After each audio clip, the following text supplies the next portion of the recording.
Hello po, isang magandang araw po sa ating lahat and kumusta po kayo? Ako po si Ate Mel and sa lahat po naman nandito po ngayon, welcome po sa channel po natin. Dito pinag-usapan po natin ang iba't ibang klase po ng spiritual. And sa ngayon guys, no, nasa Capricorn na po tayo and magbibigay po ako ng reading and magbigay din po ako ng dagdag kaalaman po sa inyo lahat na mga Capricorn kung ano po ang posible or nagawa na ba ninyo ngayong taon na to. Anyway, nasa kalagitnaan na po tayo ng taon, no? Sana po hindi pa huli ang lahat. And anyway, sa inyo guys na nakasubaybay po sa akin, no, alam niyo nagsisikap po talaga ako na magkaroon po tayo ng kalinawan po sa ating pagkatao, no. And hindi ko man lahat po talaga po mabubuksan po ang kaisipan, ngunit at least kahit papaano po meron po ano. And ito dahil sa dahilan po na kung titingnan po natin ang ating mundo po ngayon, masyado na po tayong yung naiwanan ba, no. Mas marami pa rin sa atin po ang nakasalalay po sa dogma, which is actually hindi naman po masama doon. Kaso lang po, sa ngayon po kasing panahon, I think we embrace more information and we embrace na pwede palang yung mga paniniwala pala natin doon is pwede palang baguhin or magdagdag po, no? Magdagdag at magdagdag and maliwanagan po tayo, no? Hindi naman talaga lahat guys is ready po na tanggapin or ready po na maunawaan po ang mga bagay na to kasi hindi lahat po pare-parehas po ang pag-evolve. Ngayon, marami na kasi sa atin, alam ko na marami po sa atin dyan ang bukas po ang kaisipan, bukas po ang kanilang intuition, bukas po ang kanilang third eye, ngunit walang makapagpaliwanag po kasi na sa kanila ng tama. Kaya kung minsan po talaga ito naman po kasing sinishare ko sa inyo is my own journey po talaga. And kahit sabihin po natin na there's nobody is perfect, no, hindi naman po talagang lahat ng sinasabi ko is paniniwalaan po ninyo. Ngunit itong sinishare ko po sa inyo is mahirap po talagang tanggapin kasi nga nung sa akin din at the first time parang hindi ko po talaga matanggap-tanggap, no. So kung napansin niyo guys na wala po ako for almost 2 years po sa YouTube, hindi ko na kasi alam kung paano ko yun i-deliver po sa inyo na hindi po lalabas na ako po yung nasa kadiliman, no. Kasi mahirap po talagang makaengkwentro ka po ng yung pinaniniwalaan mo, it's not yung ibang nabasag lahat ng pundasyon ng paniniwala mo. And yun parang sa akin parang napakahirap tanggapin and wala po akong mapagsabihan, no. And but right now is na unti-unti ko na po siyang naiintindihan and gusto ko pong i-share po to sa inyo, no. And ang Capricorn po, no, sa Capricorn is the 10th house. Kung napapansin po ninyo, we have a 12 zodiac sign. And ang Capricorn ko is pang 10, no. And kung titingnan po ninyo, so ang numero 10 or number 10 in the 10th house, pwede mo po siyang i-add sa ngayong taon na to, 2025, no. So kung makita niyo guys ito, 10, no, 10. And 1 plus 0 is equals to 1. So 1 plus 2 plus 2 plus 5 is equals to 1. Sa lahat po ng zodiac, tingnan po niyo, pare-parehas po yan lahat. Mag-e-end po siya, magmamatch po siya dito sa 10th. And ang ibig pong sabihin is 1 plus 2 plus 2 plus 5 is number 10. So is equals to 1. So kung babasihan natin ang inyong yung tinatawag po natin na zodiac placement or zodiac house, you are in the 10th house, so ibig sabihin is like number 1. So ang taon na to is like kayo po ngayon is like alam ko pong mas marami po kayong gagawin, puro kayo gawa, mas marami kayong trabaho, lahat po trabaho ang iniisip nyo. Pero kung isasabay po natin ito sa 15, which is actually yung zodiac sign ninyo, and i-attach ko po siya sa major arcana po ng tarot card, ang lalabas po dito is the devil, no. So ito yung connection po. The devil is the she goat, no, na magrepresent po sa ating pagkatao. And actually sa totoo lang guys, no, kanina pa ako nag-iisip kung paano ko po ito isasabihin po sa inyo in a way po na maiintindihan po nating lahat, no? Kasi pag nagsabi po kayo ng devil, baka nga po demonyo. So lahat ba ng Capricorn is nagsasamba sa demonyo? No, actually it's not. Pero kung titingnan po natin, no, sa atin pong sa tarot card, makikita mo po yun, lahat po ng personality mo ng lahat. Kasi ang major arcana is 22. And 22 is actually the doorway sa tinatawag po natin na hindi po nakikita. And ito'y pinag-aralan ko po kahit noon pa mo. Kaya nga po, meron po akong dasal nito na makapasok ka po sa 22 door na kung tawagin po natin sa ating mundo. And nakakaano yun, masyadong ginawa ko ito noong medyo nagsisimula pa lang po ako, no? And yun nga po, no, makakatuklas ka ng mga bagay na parang hindi ka panipaniwala na pwede ka po talagang mababaliw, no? And hindi ko kasi alam kung paano sasabihin sa inyo, no, na I think si ma'am, I think it gets nuts, no, parang baliw na yata, no. But ito yung sinasabi ko sa inyo na actually kung pag-aralan mo talaga ang mundo po natin, magkakaroon ka po ng mag-open po yung mind mo na kung saan pala hindi pala totoo itong mundo natin. Whatever you believe in, talaga pong hindi pala totoo, no? And paunti-unti po nating maiintindihan yun ulit-ulit. Now, ngayon, ang 15 po is the devil. Mag-ano po siya sa number 15, which is 1 plus 5 is equals to 6. And ito din yung sinasabi ko sa inyo, ang devil is that, ito yung personality po ng isang tao. Lahat tayo meron nun. Ito yung pagka-bands mo ba, na-bind ka or bandage between material things, no? And when you say material things, ito po yung, hindi yung mga material na bagay na sinasabi po ng iba, na about sa pera, no? Hindi po yun, no? Kundi ito yung mga bandage mo between your fear. Kasi ang devil kasi, ito yung hindi yung tinatawag po nating satanas or something, no, but ito yung inaano ko po na oppressor, or sabihin po natin kasalungat kung ano man po yung minimithi mo, or tinatawag po natin na kung ano yung gusto mo talagang mangyari. If you really want the light, kung talagang maiintindihan mo ang isang bagay, you have to go through him. Kaya marami sa atin ang umaatras kapag ka nagme-meditate, kasi ito po kasi nakikita nila. Ito kasi is like everyone have or has to, or sabihin po natin, kailangan po kasi nating haramin ang ating sariling demonyo. At hindi ko alam kung paano po yun yung matatanggap, no? Now, kung balik tayo dito sa Capricorn, kung ang 1 plus 5 is equals to 6, and then ang 6 is actually Gemini. So, ang Capricorn at saka Gemini, may pagka-similarity. Alright? Now, ang gagawin ninyo ngayong taon is supposed to be, ang 1, ibabalansin ninyo. Ibig sabihin, meron po kayong gustong gawin, meron kayong gustong magaganap, no? Kasi ang 1 is an idea. Hindi pa yan nagiging material, ha? It's just only an idea from monologue, from the first ideology. Ikaw po yung Capricorn po dapat ang magkakaroon po ng mga idea, or ikaw po yung maraming idea ngayong taon na to, pero hindi mo alam kung paano mo siya ipupush through. Now, kasalungat po ng tinatawag po nating paggagamitin natin yung etong tinatawag po natin na sa tarot card, which is the devil. So, ibig sabihin, marami ka sanang gustong gawin ngayong taon na to. Kaso lang po, kailangan mong harapin to. Kailangan mong alisin yung addiction mo. Kailangan mong, hindi siya alisin, kundi kailangan mong harapin. Bakit ka naa-addict sa sugal? Bakit ka po naa-addict sa Facebook? Bakit ka naa-addict po sa kung saan po hindi nakakatulong sa kung anong gusto mong gawin. Now, kaya ang Capricorn, ngayong taon na to, mas marami po sa inyo talaga ang nahihirapan. No? You know why? Kasi nagkataon po na ikaw po is like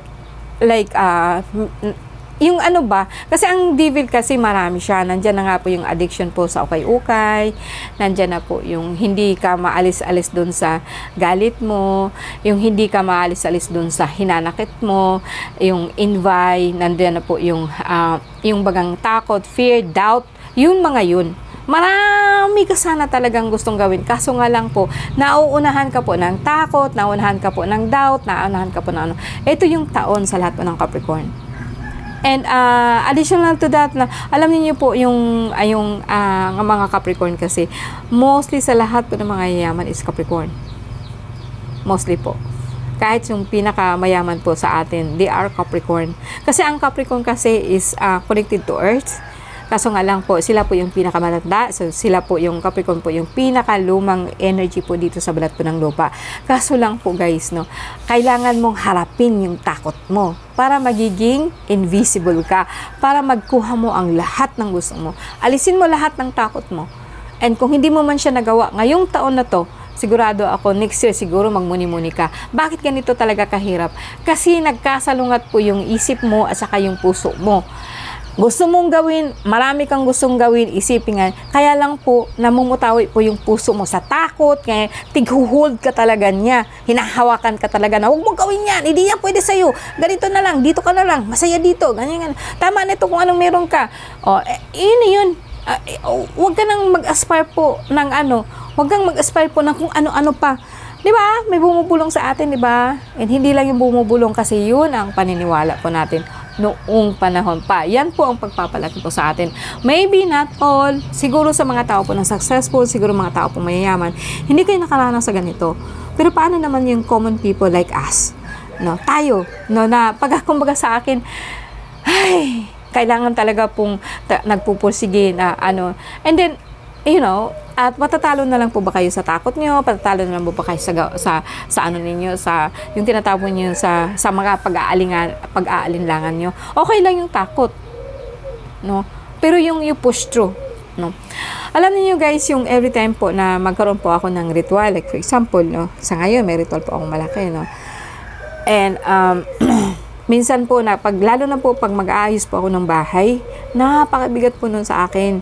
Lalo pa noon na ako pa lang talaga mag-isa, andyan na yung pong, lalo na po pag ang bahay, alam ko may nagpapakamatay dyan na parang ang bahay nila, ang energy nila is very bad, no? Alam niyo grabe, before that, no, siguro mga 3 days before that, lalo na po pag nagbigay na po ng payment yung nagpapagawa, andyan na po yung lahat ng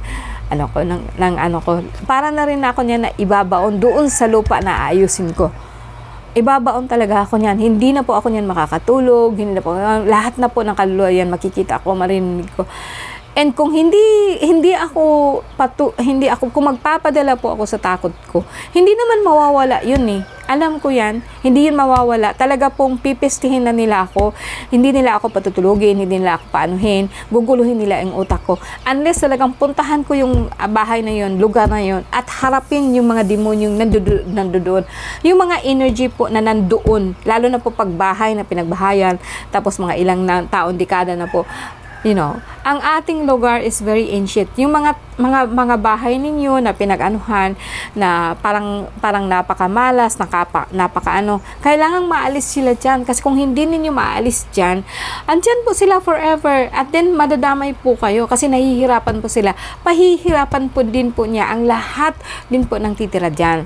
Maniwala po kayo sa akin, no. Talaga pong I'm sorry to say that, but pwedeng sabihin ko sa inyo na hindi niyo kailangan paniwalaan ang lahat ng sinasabi ko. Pero as in, sa dami naman po ng experience ko, no? Kaya nga po nag-decide po ako na dito kasi para malaman po ninyo kung ano po yung nasa lugar niyo. And ito yung kuminsan bagana. Kaya sa buhay natin, ganun din po yun. Kung hindi mo haharapin ang takot mo, kailan mo siya haharapin? Patuloy, kaya nga sinasabi ninyo, okay ma'am, sino ba talaga ang gumagawa sa akin man para maiwasan ko? No. Hindi mo siya maiiwasan kasi sa astral, sa isipan, there is no space, no time, no? Kung kailan pinatay po ang tao na nandidiyan, it's just the same yesterday, ngayon po, parehas lang po yan. Wala pong nagbabago diyan. Right? Kaya po nakakatakot po bagano. Kaya ang sabi ko sa inyo, ito naman, I like this entity. Alam niyo ba kung bakit? Kasi siya po ang magbibigay sa akin ng courage eh. Kung patatalo ba ako, patatali ba ako sa takot niya? Patatali ba ako sa kung anong ginagawa niya sa akin? No, hindi po ako patatalo, hindi ako matatakot. Haharapin ko po siya. Kung ano man po yung demonyo ng nakaraan ko, hinarap ko na po yun noon, maliit pa ako, hinaharap ko na po yan. And sa inyo guys, no, sa lahat po ng Capricorn, and sa lahat din po ng mga tao, hindi ka man Capricorn, we all have devil in our life. We all have our own demon. Yung mga tinanggihan mo, magiging entity po yan. Okay? No?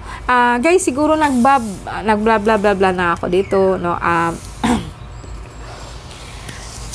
I hope na bawat isa sa atin is magkaroon po ng enlightenment na actually this is not our world, no? And hindi to mundo natin. Bisita lang tayo dito. And dinala tayo dito for the same reason kung bakit nandito po ako. And we have to evolve. Pag hindi ka po mag-i-evolve, then yung mga claw po dyan sa baba, hihilain ka po nila pababa. Makikita ninyo yung horror movie, parehas lang po yan. No? Kaya nga, baga marami sa inyo ang natatakot, pero sa akin, they're just spirit. No? Espiritu lang po yan na talagang hahatakin ka nila pababa. Alright? Anyway, Capricorn, no? December 22, nasa reading na po tayo, guys, no? Parang napasarap yata yung usapan natin, no? Sorry, ha? Sorry. Capricorn.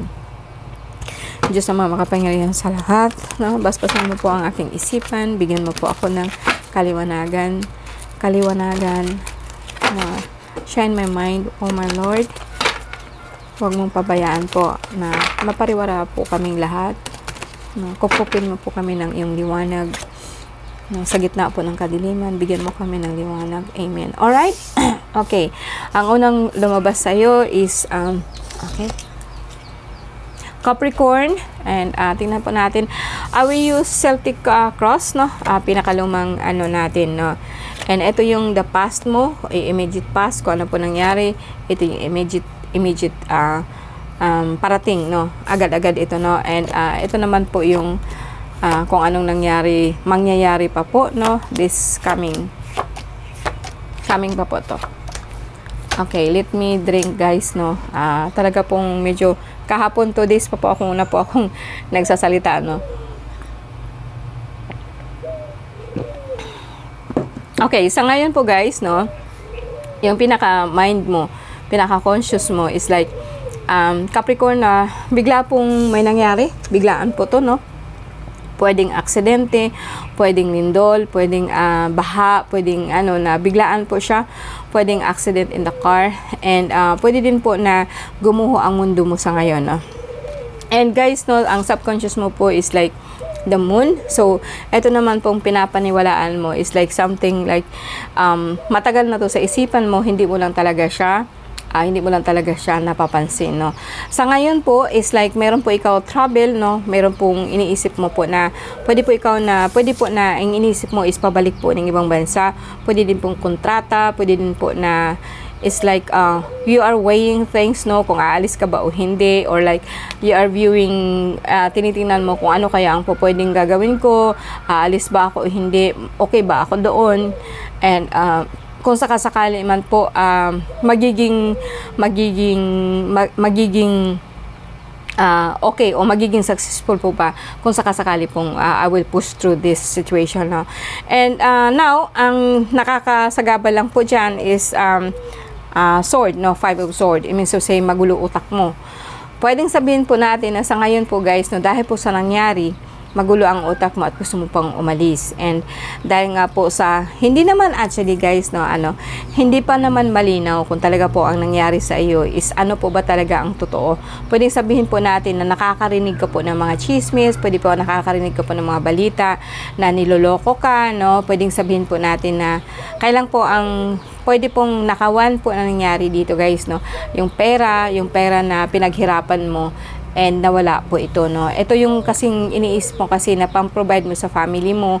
Kasi sabihin po natin na ikaw, babae ka man po o lalaki, pwedeng sabihin na nawala po ang lahat ng investment mo. Alright? And pwedeng, ito naman sa kalagitnaan, pwedeng sabihin po natin na delay. Pwede din pong sabihin ko sa inyo na talaga pong kung i-street ko kasi ito, guys, to merong gumagawa sa inyo